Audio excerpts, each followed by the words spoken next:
there's sort of this natural tendency to portray anything pro-Palestinian as a liability rather than looking at it as a possible opportunity, which it is, because there's so many party members within these political parties that are looking for leadership on this, and are really excited and energized and mobilized when their political leaders actually do say something meaningful.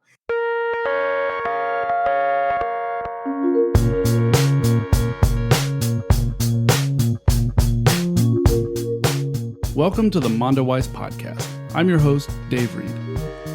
At Mondoweiss, we cover the movements, activists, and policymakers who affect the struggle for freedom in Palestine. Michael Arria and I spoke with Michael Bueckert, the Vice President of Canadians for Justice and Peace in the Middle East. The organization just published a voting guide ahead of the upcoming Canadian elections. Michael updated us on the politics of Palestine in the Great White North. Michael, welcome to the Mondoweiss podcast. Thanks so much. Happy to be here. So first off, tell us about the work Canadians for Justice and Peace in the Middle East are doing.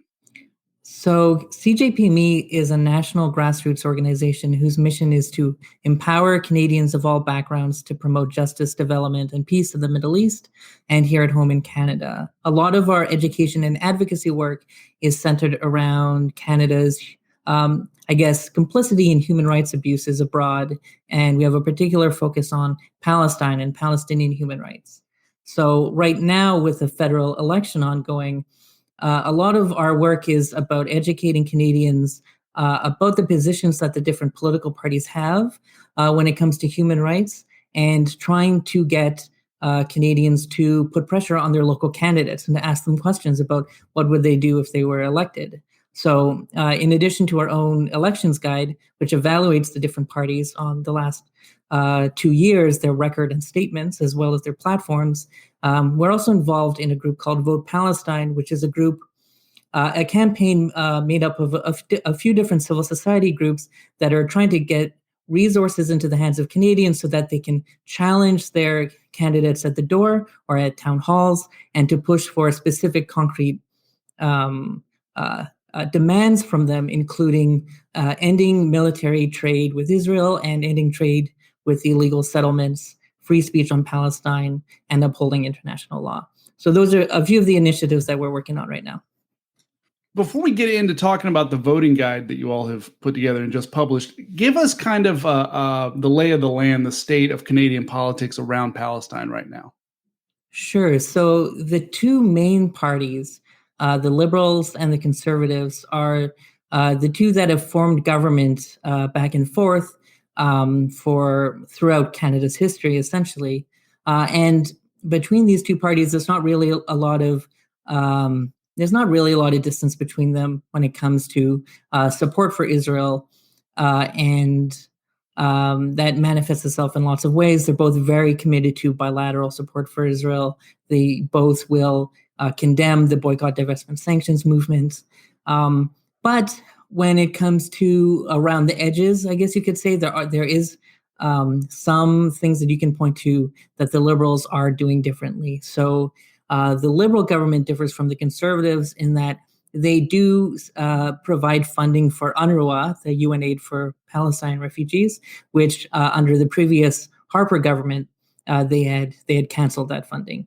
The Liberal government also, for the last 10 years, has been voting at the United Nations in lockstep with Israel and voting against a series of about 16 motions which would support Palestinian human rights. And Canada says that these single out Israel, they're not helpful, and so they vote against them. A couple of years ago, the Trudeau government started to vote in favor of one of those, in favor of Palestinian self-determination, while voting against all the others. So this is, boasted by the government as something that they do to demonstrate their support for Palestinians and for a future two-state solution. But it's in this context of overwhelming support for Israel and protecting Israel from criticism on the international stage. And so these are not, it's not that the parties have no differences, but it's pretty marginal.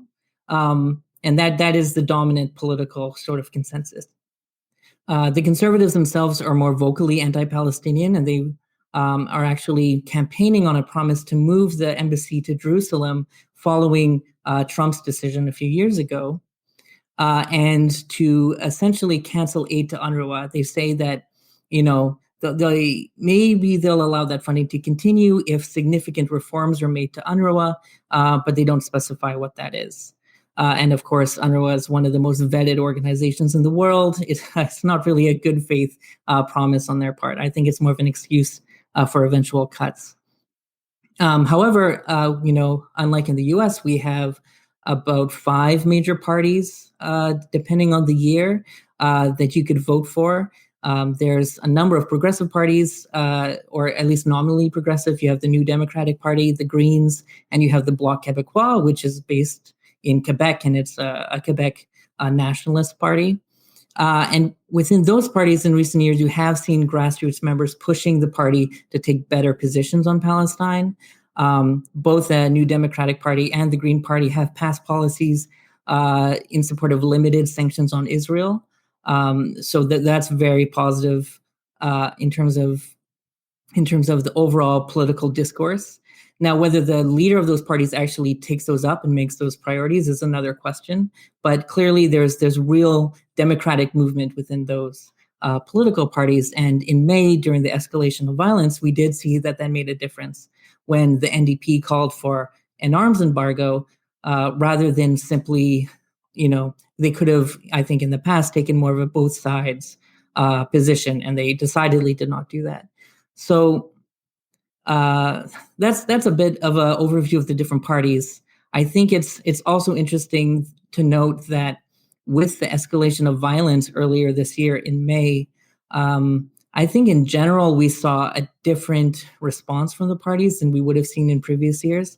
I mentioned the NDP's call for an arms embargo, but even the Liberal government, although they took a fairly empty both sides approach, they did continue to mention the evictions in Sheikh Jarrah and some other underlying issues. And they continued to talk about that even after Hamas started to fire rockets. And you could have seen the government sort of retreat into an unconditional, we support Israel no matter what.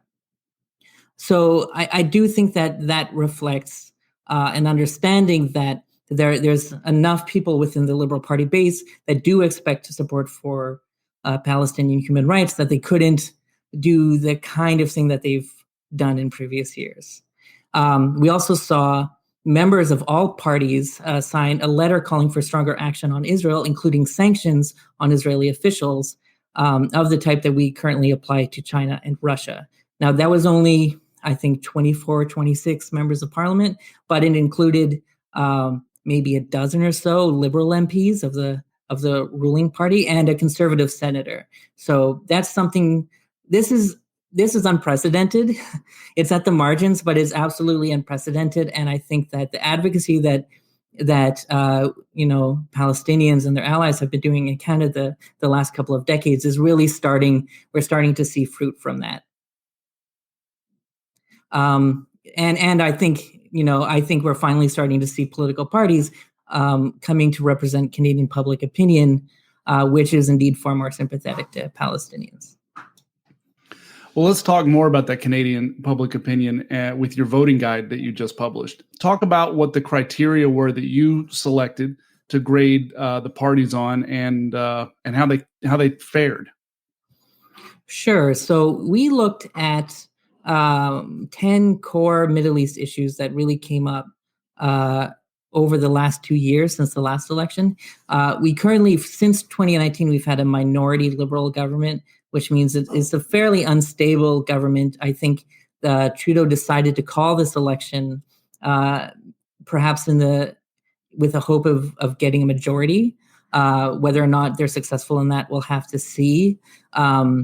But so it's only been 2 years since the last election. But we look at a series of issues, including Israel's annexation threats in 2020. We looked at the recent Human Rights Watch report, which concluded that Israel is committing the crimes of apartheid, and how the political parties responded or did not respond to that.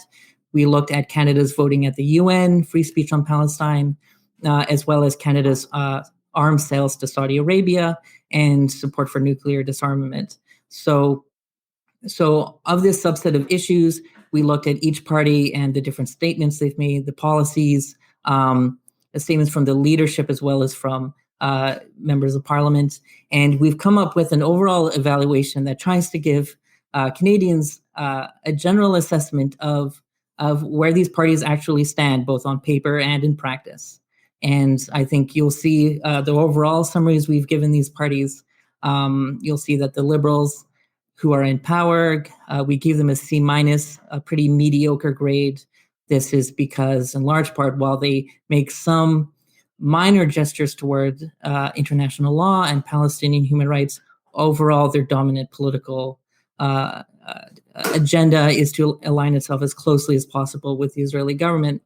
The Conservatives obviously get an F, but among the other parties, we actually they did pretty well. We gave the NDP an A-, which I think reflects the real advances that they've made over the past couple of years. And the Bloc Québécois and Greens are in the B range, not quite as good, but still consistent support for Palestinian human rights. So I think if you look at most of the seats are going towards Liberals and Conservatives. Traditionally, the balance of power is definitely in favor of parties that do not support Palestinians, but there's a lot of movement on the edges in those other parties, and we're hoping that will continue so that we can really change the political discourse. Michael, you have a section of the score sheet here called Free Speech on Palestine, and I know you run a Twitter account that tracks Israel's anti-BDS app, or at least partially funded by the Israeli government. There's been, the last few years here in the United States, we've seen at a local level, especially, a real push to pass anti-BDS legislation. Now, I think the majority of states in the country have that legislation on the books. I'm wondering if there's been a similar phenomenon in Canada. Not really. There have been a couple of initiatives over the past couple of years, or I guess in 2016, that was the year that the federal, the parliament passed a non-binding resolution to condemn BDS and its supporters. So that was a symbolic gesture against BDS. But apart from that, there was also in that year a provincial bill in Ontario where there was an attempt to pass legislation that would have mimicked a lot of the U.S. anti-BDS legislation in terms of preventing public bodies from entering into contracts with those who support BDS, that kind of thing. But that did not pass, and I'm not even sure that was even really supported by a lot of the pro-Israel groups. It was seen as kind of fringe. So since then, we haven't seen any formal efforts to actually criminalize or discourage BDS activity, although the government will repeatedly condemn BDS year after year. But I think a lot of the organizing has moved away from those kinds of initiatives and into support for the International Holocaust Remembrance Alliance, a definition of anti-Semitism, which listeners will know conflates criticism of Israel and Zionism with anti-Semitism, and have been trying to push that. And in fact, the federal government did adopt it as policy, and a couple of provincial governments have as well, although we haven't yet seen it been used in a way to specifically punish or take action against forms of speech on Palestine. But it is obviously the threat, and I think that's where a lot of the energy on the pro-Israel side has been to advance IRA as a way to get around directly confronting BDS. Michael, what was the impact of the Human Rights Watch report that concluded Israel is committing crimes against humanity, including apartheid? You included that as one of the items that you rated people on. The Labor and the Conservative parties failed. They were low scores across the board for all of them. The NDP, it was their lowest score, which was still a B-, so pretty good. Can you break that down for us? Yeah, so the Human Rights Watch report came out at the end of April, only a couple of weeks before things really escalated in Sheikh Jarrah and then Al-Aqsa, and then with the airstrikes in Gaza. And so at first, at the end of April, it largely came and went without any attention from Canada's political class at all.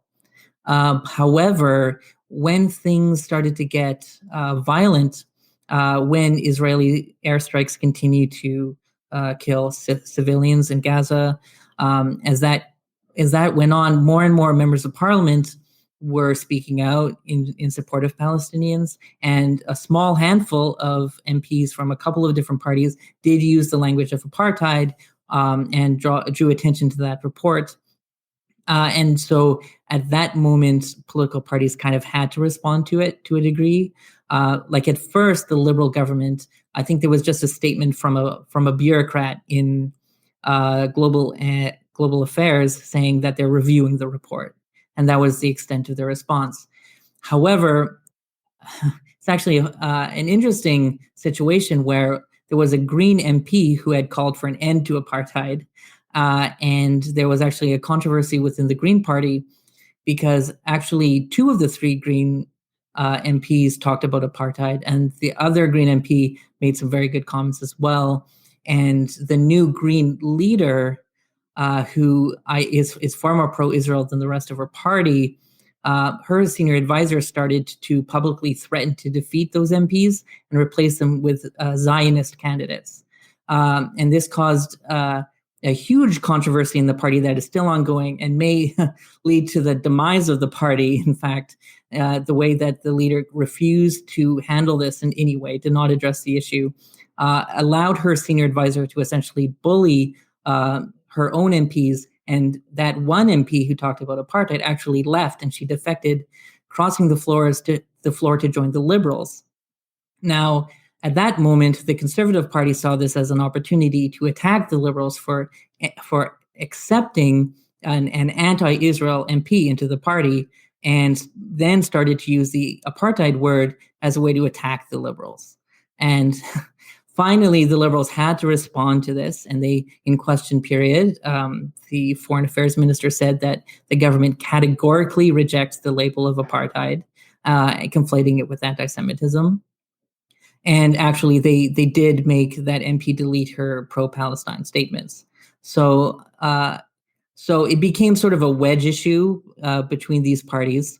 So that's kind of the bad news. The good news is that there was a small handful of MPs within the Greens and the NDP who did speak out against apartheid. And within the NDP, unlike in the Greens, there appears to have been no retaliation from the party leadership, even if they sort of were silent on the question. So I think the fact that, obviously Palestinians have been talking about apartheid in Israel for decades. Earlier this year, B'Tselem in Israel put out their own report talking about apartheid. Yesh Din, another Israeli group, last year also talked about apartheid. I think it's becoming the consensus in those circles, Israeli human rights groups as well as Palestinians.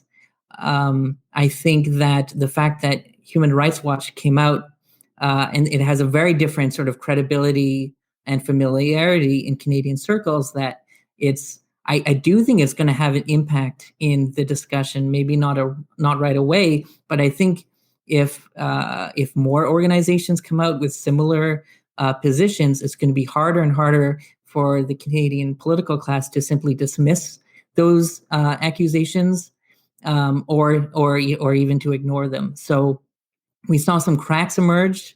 Overall, it wasn't great, but we are seeing some movement on this. Outside the political class, what impact has the growing acknowledgement of the apartheid reality had on the grassroots and among public opinion? Well, I'm not aware of any public opinion polling on this, although I hope that there could be in the future. Certainly within civil society, I would say that most of the groups that engage on the issue of Palestine were already discussing apartheid, if not publicly, then behind the scenes. I think it's too early to say what the overall effect will be. But I do imagine that with this report, if other organizations come on board, we are going to see. I do think it gives organizations more a sort of, they're seen as credible sources that will be familiar to more people. It gives them more of a leg to stand on when they use that term. They're not making it up. It's not slander. It's not sort of a swear word.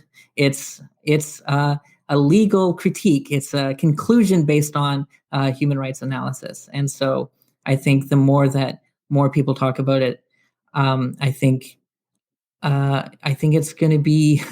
I don't know. I'm optimistic about this. Maybe not in the short term, but in the long term, I think it's unavoidable that Israeli apartheid is going to be more and more recognized. I wanted to just follow up on this idea of a gap potentially between public opinion and the political class. Here in the United States, we cover polling pretty consistently about how Democratic voters are becoming more and more critical of Israel, but you obviously don't see that carry over to the politicians that they elect, save a few in Congress.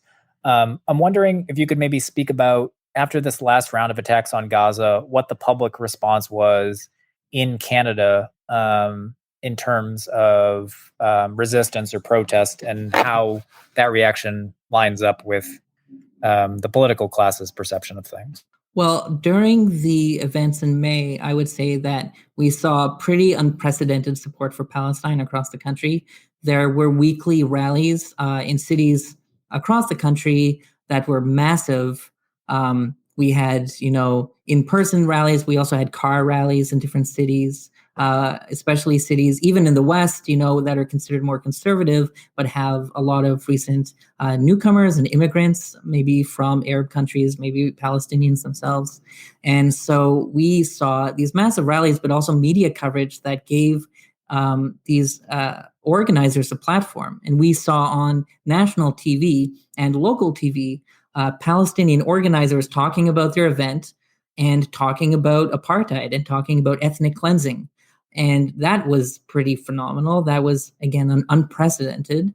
And there was just a feeling that that people understood the severity of the crisis, and that people were very sympathetic to the Palestinian experience. And, whether or not we can sort of translate that into something that goes beyond May, sort of as an open question. We saw pro-Israel groups at the time seemed kind of unable to take control of the narrative. But following that, they've really been pushing to create a narrative that there's sort of those events that you could characterize those as essentially anti-Semitic events. And so maybe changing the focus of the discourse on this to maybe to go on the offensive a little bit, and may seek to push politicians to take, greater stands against BDS. Well, we might see that in the future. There could be this reactionary outcome. But certainly, I think it was because we saw those protests, we saw constituents reach out to their MPs. I think that's why we saw as much outspoken criticism of Israel as we did among even liberal MPs, for example. So I definitely think that if we were going to do polling, that it would have some very interesting results on this. But certainly, like in previous years, we did some polling last year, and we found some interesting things. This was at the time that Israel was threatening to annex much of the West Bank. And 74% of Canadians said they wanted the Canadian government to express opposition to annexation in some form. And 42% said they wanted Canada to impose economic or diplomatic sanctions, which is significant when those kinds of options are seen at almost no politician will touch that, will advocate for that openly. And yet almost half of Canadians are expressing that is something that Canada should do. We saw 84% of Canadians said that the International Criminal Court should investigate Israeli war crimes, which is something that the Canadian government does not support. We asked a series of questions to see if Canadians wanted to give Israel a pass when it comes to human rights abuses, because either they support so the fight against terror, or because they're seen as an ally, or because they have shared values. See if those are good enough excuses. And Canadians overwhelmingly say no. Under no circumstance should Israel be given a pass for this. So there's certainly an Israeli exceptionalism at the political elite level, but it doesn't exist on the ground.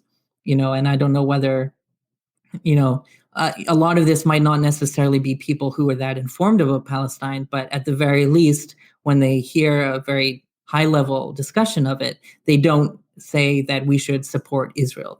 They're open to these critiques. I think there's a lot of fertile ground for changing people's opinions with education.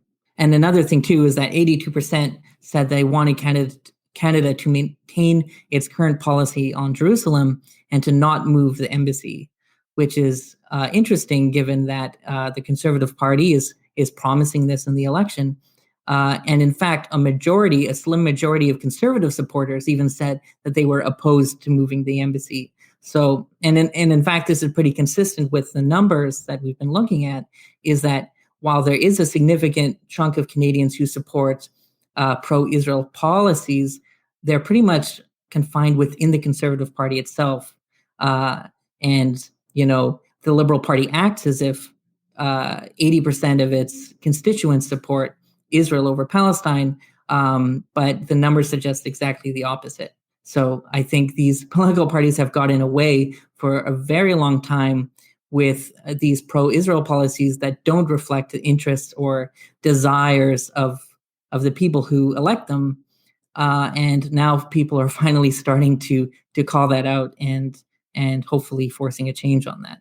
You mentioned the large public opposition to the Israeli annexation, and your coalition had a pledge. You've mentioned it already, a pledge that you were pushing for MPs to sign. Jagmeet Singh, the head of the NDP, did not sign it. And there were only, I think in your report, in your election guide, you mentioned there were only 2 NDP members that didn't sign it.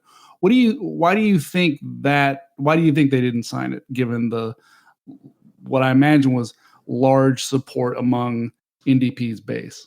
It's a really good question. Jagmeet Singh became leader of the NDP in 2017, and he's always been very, I'd say, hesitant to take a stand or to speak out in any meaningful way on this issue. He certainly makes gestures every once in a while to suggest that he's sympathetic to Palestinians, but when it comes down to it, he tends not to actually articulate any serious position.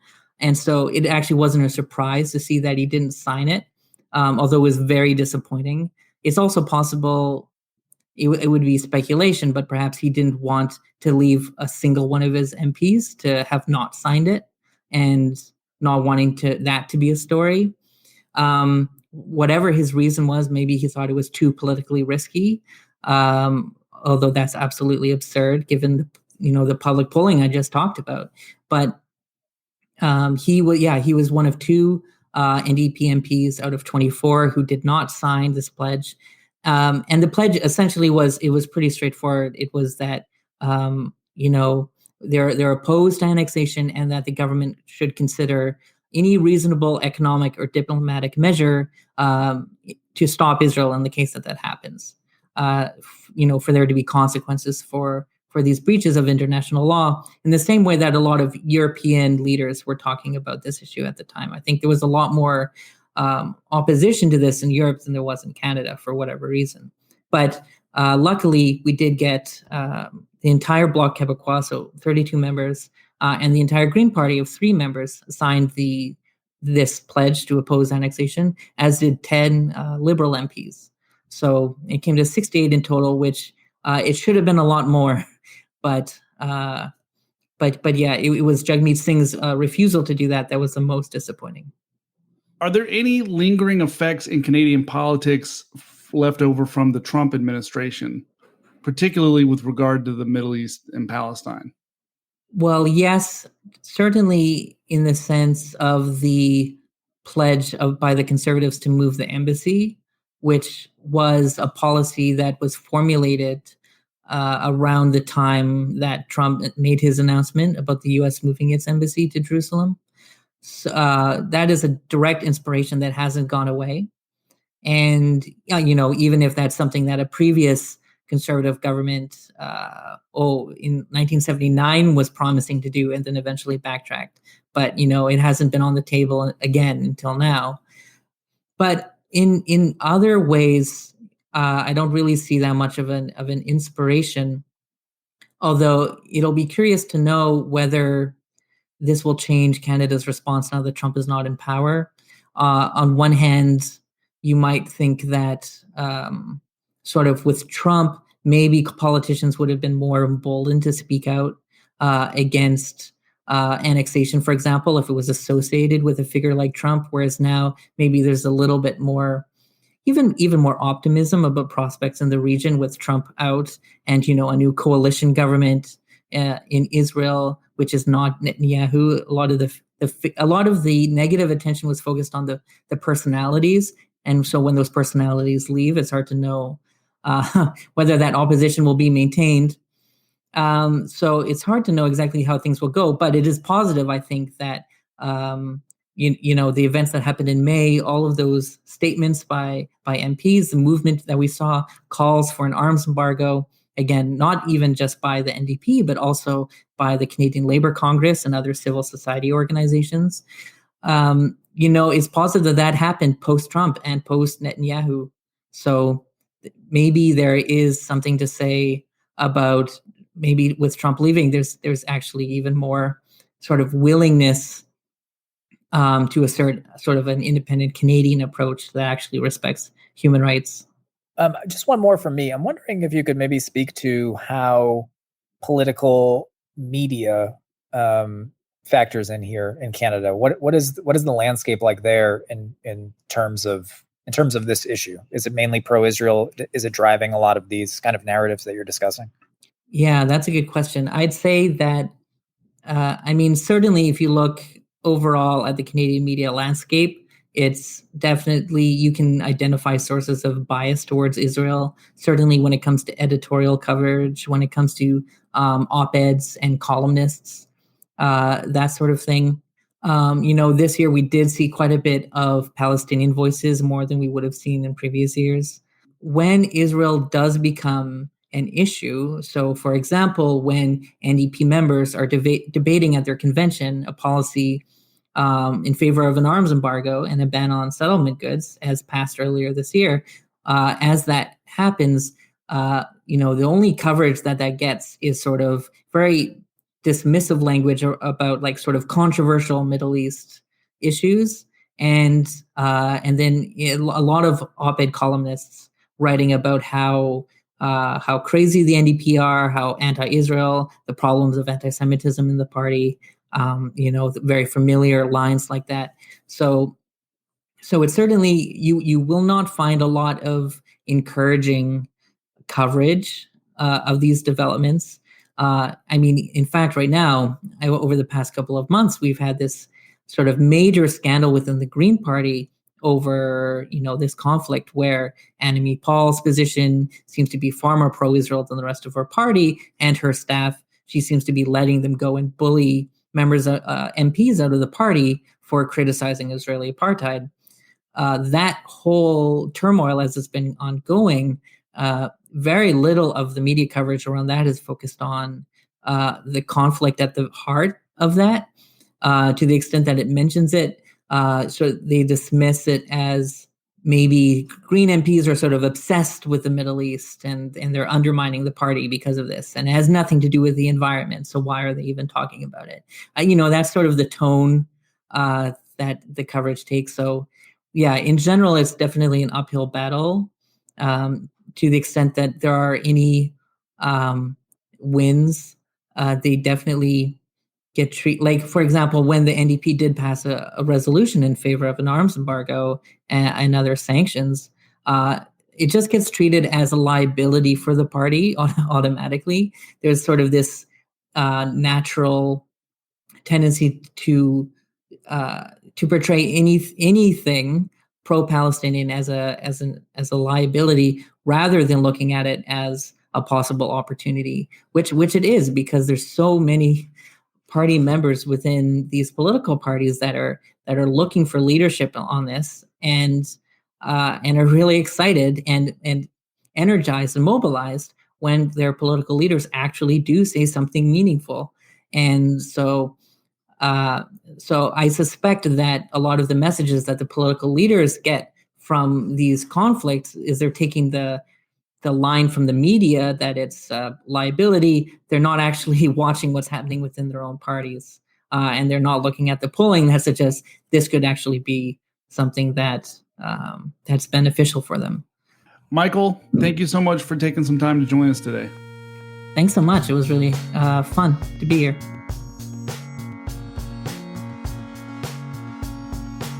Thanks for listening to our show, a production of mondoweiss.net. The music is from Sound of Picture.